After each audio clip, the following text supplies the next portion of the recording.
Evakuasi warga sebelumnya sempat tertunda sehari karena cuaca buruk. Hari ini Kodam Cendrawasih bisa membawa korban ke Jayapura. Selain 9 tenaga kesehatan, ada 1 TNI yang juga dibawa untuk tahap pertama. Dari 9 nakes yang dievakuasi, 5 orang mengalami luka serius pada tubuh mereka akibat penganiayaan yang dilakukan oleh kelompok teroris di Papua.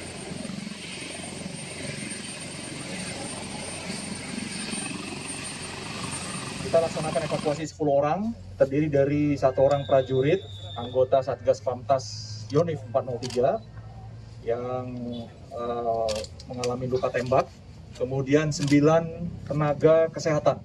Mereka terdiri dari 1 orang dokter, 3 orang perawat wanita, dan sisanya adalah mantri kesehatan. Sehari-hari mereka ini berdinas ataupun bertugas di Puskesmas Kiwirok. Dari 9 orang tadi kita lihat 5 orang mengalami luka akibat penyiksaan, penganiayaan. Tenaga kesehatan menceritakan saat kelompok separatis teroris membakar puskesmas di Kiwirok. Saat mereka berusaha menyelamatkan diri, anggota kelompok teroris itu terus mengejar. Tenaga medis yang ditangkap dianiaya. Sementara sebagian memutuskan terjun ke jurang, termasuk 1 nakes yang gugur.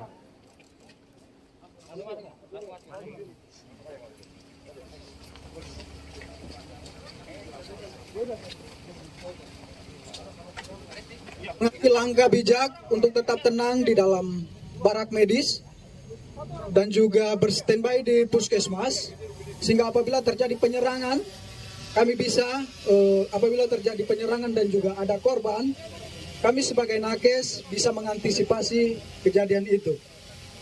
Tetapi semuanya itu berbanding terbalik.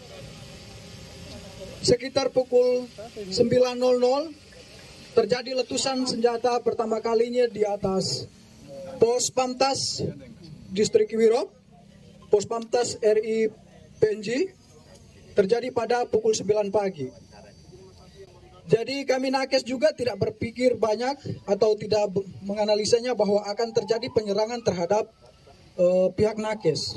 Jadi kami memilih untuk tetap tenang dan di dalam rumah. Tanpa berpikir panjang saya menghitung 1 sampai 3 dan saya sendiri lompat pertama. Kemudian ketiga suster mengikuti saya untuk melompatnya.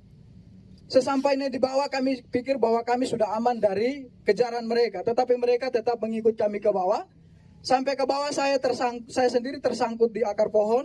Kemudian ketiga suster yang lainnya, yang satunya suster Kris tersangkut di pohon juga.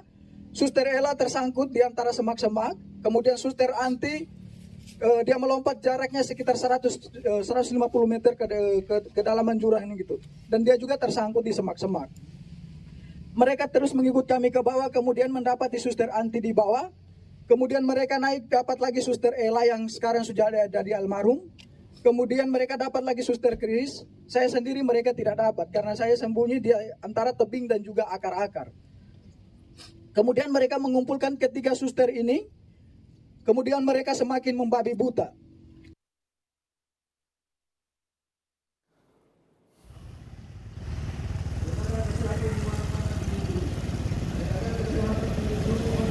Ketua Pengurus Ikatan Dokter Indonesia IDI wilayah Papua meminta pemerintah dan aparat TNI Polri serius memberikan perhatian dan jaminan keamanan bagi para tenaga kesehatan yang bertugas di Papua. IDI Papua turut menyesalkan sejumlah kelompok menyasar fasilitas kesehatan yang seharusnya dilindungi aparat keamanan saat terjadinya konflik.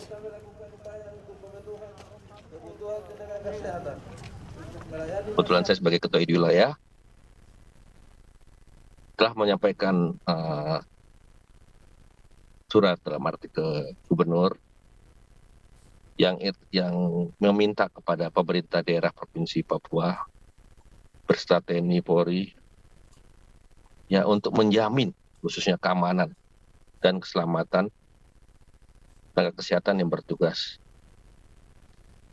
di seluruh wilayah Papua, termasuk Keluarga Gabriela Meilani, tenaga kesehatan yang gugur, berharap jaminan keamanan terhadap nakes ditingkatkan. karena mereka murni bertugas untuk kemanusiaan, tidak ada sangkut pautnya dengan hal-hal politik. Sini kami keluarga berharap sekali pemerintah yang mengatur tenaga medis maupun guru juga, tenaga-tenaga yang bergerak di bidang pelayanan jasa, tolong perhatikan kesejahteraan dan keamanan mereka. Karena mereka seperti ini tidak punya kaitan dengan hal-hal politik. Mereka murni menjalankan tugas kemanusiaan, tugas jasa, pelayanan jasa.